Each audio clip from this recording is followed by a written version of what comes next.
It is the Tuesday edition of the arena, and I'm Samson Olede. It is the 26th day of July.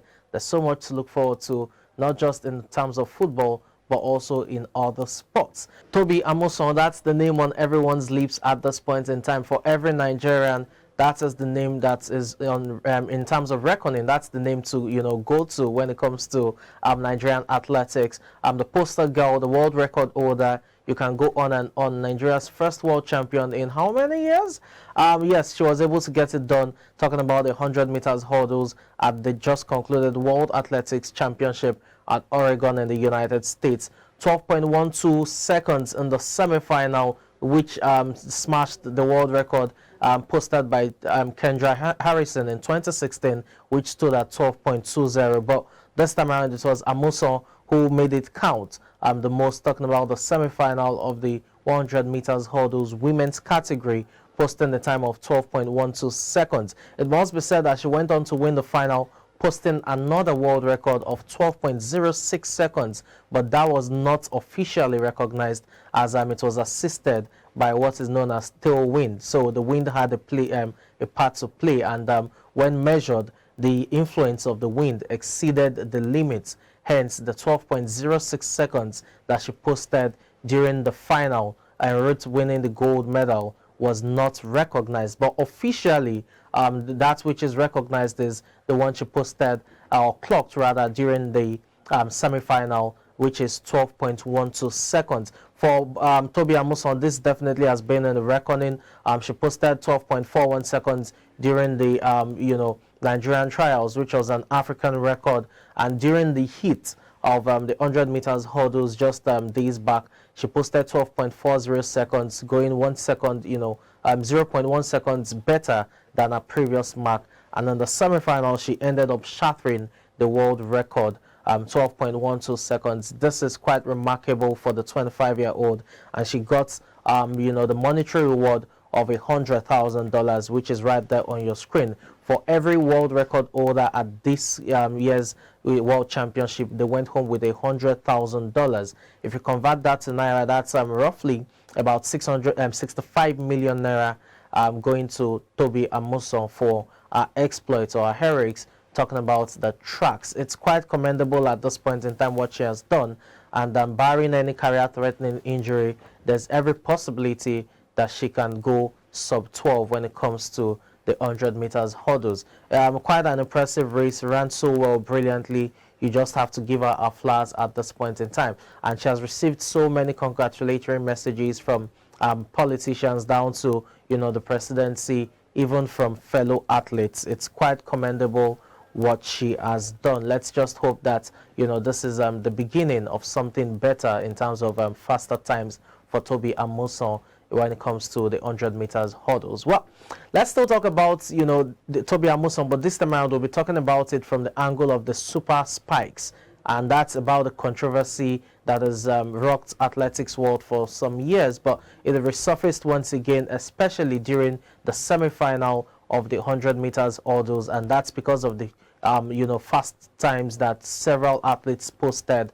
Right there, you had 4 national records. Tobi Amusan herself posted the world record. So the controversy of the super spikes has resurfaced once again, and this begs the question: are the athletes really that fast, or it's the spikes that are playing a part? When it comes to the spikes, you should understand that it's about the sports apparels trying to come up with new innovations just to ensure that athletes are able to race well and race faster, and sometimes some of these things come with different innovations, from your carbon fiber to a softer cushion when it comes to the padding in the spikes, and that would definitely make them run faster. That also talks of a faster track, among other things. Now that's controversy resurfaced once again, and while it won't go away anytime soon, you had someone like American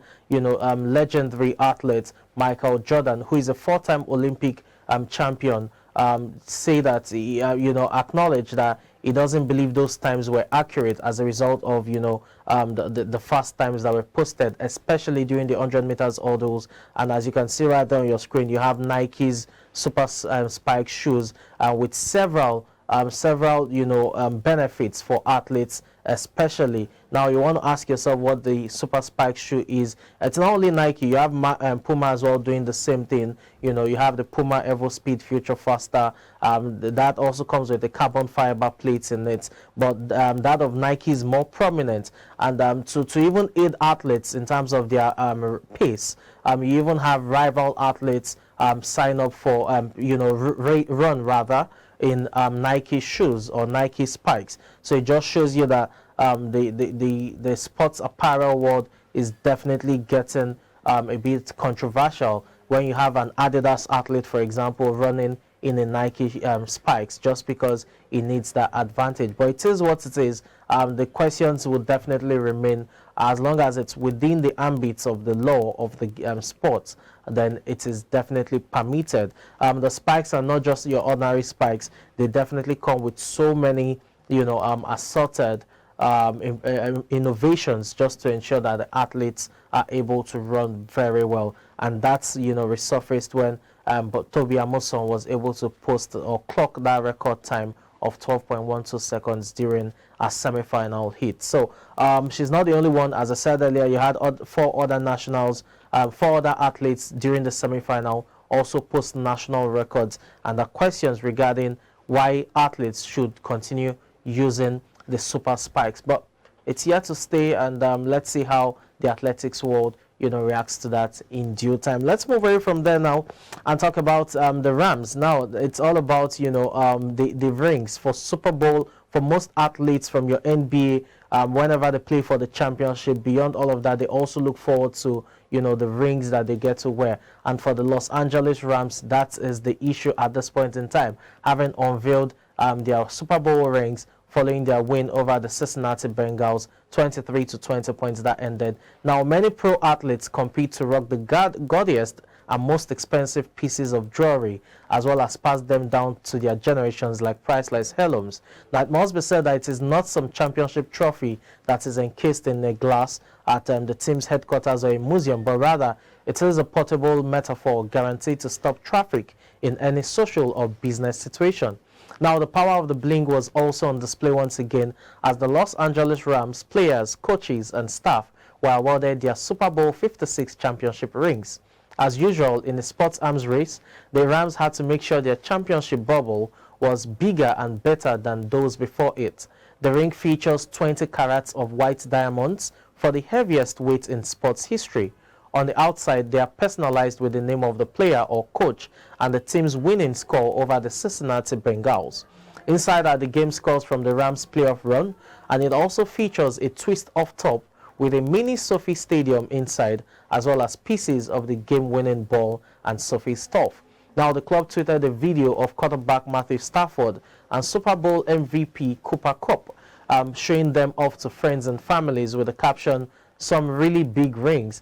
Now, it must be said that when it comes to rings in the NFL, which is the National Football League, the Buccaneers quarterback Tom Brady has the most Super Bowl rings with 7, while in basketball you have Bill Russell as well as Maurice Richard of the respective Boston Celtics and the Montreal Canadiens dynasties of the 1950s and 60s, having 11 championship rings apiece. So there's so much you have so much rings to go around when it comes to, you know, sports as a whole. But when it comes to NFL as well, they try to meet up with the standards set by the NBA in terms of the championship ring. Well, let's move away from there now and talk about something interesting, and it's all about sports memorabilia, especially that of a man touted as the greatest of all time, Muhammad Ali. Now you have the Indianapolis Colts owner Jim Irsay, who paid $6 million for Muhammad Ali's WBC championship belt, which was auctioned.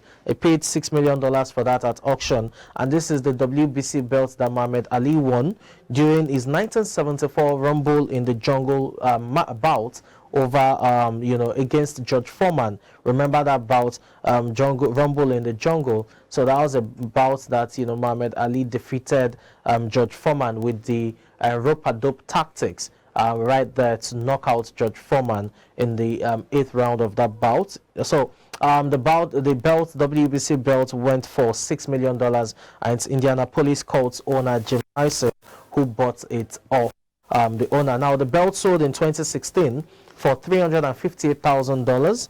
It also sold in 2017 for $120,000. So this time around, it's going for a record $6 million, which is quite a whopping sum of money that Jim Irsay has parted off with. Now, it must be said that during Muhammad Ali's fighting career, he had just 2 WBC belts. This is one of it. The second one is said to be in a private museum, and that is not likely to be sold. But this isn't the first time that Jim Irsay is buying a Muhammad Ali memorabilia. He also bought the shoes that Muhammad Ali wore when he fought in 1975 in the bout known as the Thriller in Manila against Joe Frazier way back as in 1975. He also bought the shoes Ali wore there. So for Jim Irsay, it's easy to say that he's a big Muhammad Ali fan in that sense.